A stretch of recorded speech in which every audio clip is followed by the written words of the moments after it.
அனைவருக்கும் வணக்கம். இன்னைக்கு செவ்வாய்க்கிழமை, ஜனவரி 23 தினமணி பேப்பர்ல இருக்கிற முக்கியமான செய்திகள் பார்க்க போறோம். இன்னைக்கு ஹெட்லைன் என்ன குடுத்திருக்காங்க அப்படின்னு சொல்லி பார்த்தீங்கன்னா, ராம ஜென்ம பூமியில் எழுந்தருளினார் ஸ்ரீராமர் அப்படிங்கிற நியூஸ் குடுத்திருக்காங்க. அதாவது உத்தரப்பிரதேச மாநிலம் அயோத்தியில ராம ஜென்ம பூமியில் கட்டப்பட்டுள்ள பிரம்மாண்டமான ராமர் கோவில்ல பார்த்தீங்கன்னா, மூலவர் ஸ்ரீ பாலராமர் திங்கட்கிழமை பிரதிஷ்டை செய்யப்பட்டிருக்கிறாரு. கோடிக்கணக்கானோர் தரிசனம் அப்படிங்கிற ஒரு ஹெட்லைன் தான் கொடுத்திருக்கிறாங்க.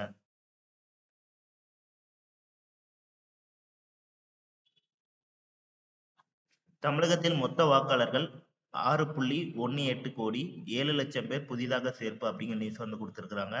தமிழகத்தில் மொத்த வாக்காளர்களோட எண்ணிக்கை 6.18 கோடி அதிகரித்துள்ளதாக தேர்தல் ஆணையம் சொல்லியிருக்கிறாங்க. கடந்த அக்டோபர் மாதம் வெளியிட்ட வரைவு பட்டியலின்படி வாக்காளர்களோட எண்ணிக்கை 6.11 கோடியாக இருந்த நிலையில் தற்போது கூடுதலாக 7 லட்சம் பேர் சேர்க்கப்பட்டிருக்கிறாங்க. மொத்த வாக்காளர்கள் 6.18,90,348 பேர்.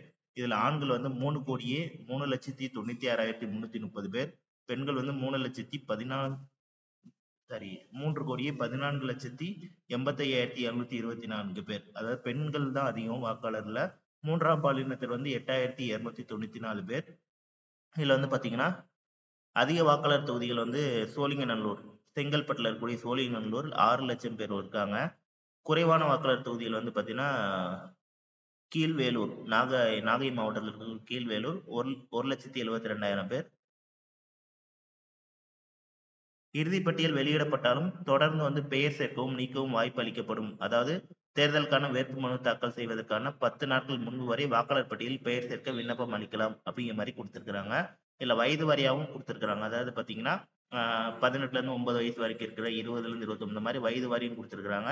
அதுல பாத்தீங்கன்னா 40ல இருந்து 49 வயசுக்கு இடைப்பட்டவங்க அதிக பேர் இருக்கிறாங்க.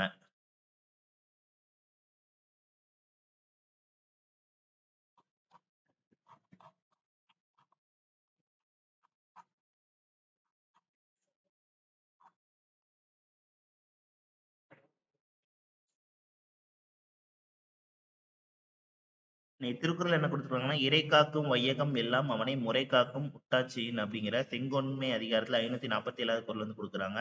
உலகத்தை எல்லா அரசனும் காப்பாற்றுவான், நீதிமுறை கெடாதவாறு ஆட்சி செய்வனாயின் அரசனை அந்த முறையை காப்பாற்றும் அப்படிங்கிற குறளோட விளக்கம்.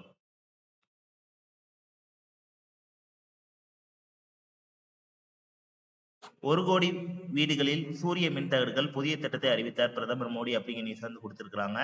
நாட்டில் உள்ள 1 கோடி வீடுகளில் சூரிய உற்பத்தி செய்யற வகையில தகடுகளை பொறுத்தறக்காண்டி பிரதமரின் சூரிய உதவி திட்டம் அப்படிங்கிற ஒரு திட்டத்தை மோடி அவர்கள் நேற்று தொடங்கி வச்சிருக்கிறாரு.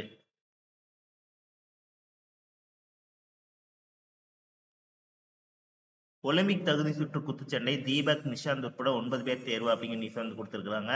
இத்தாலியில் நடைபெற இருக்கும் ஒலிம்பிக் தகுதி சுற்று குத்துச்சண்டை போட்டியில் பங்கேற்க தீபக், வீரியா, நிஷாந்த் உட்பட 9 பேர் இந்திய அணி திங்கட்கிழமை அறிவிக்கப்பட்டிருக்குது. அதுல வெற்றி பெற்றதுக்கு அப்புறம் அவங்க ஒலிம்பிக்கு போவாங்க. பாலஸ்தீன தேசம் அமையாவிட்டால் இஸ்ரேலை அங்கீகரிக்க மாட்டோம் அப்படிங்கிற மாதிரி சொல்லியிருக்கிறாங்க. அதாவது தனி பாலஸ்தீன தேசம் அமைவதற்கான பாதையை வகுக்கப்படாவிட்டால் இஸ்ரேலை ஒரு நாடாக அங்கீகரிக்க போவதில்லை என சவுதி அரேபியா திட்டவட்டமா தெரிவிச்சிருக்கிறாங்க.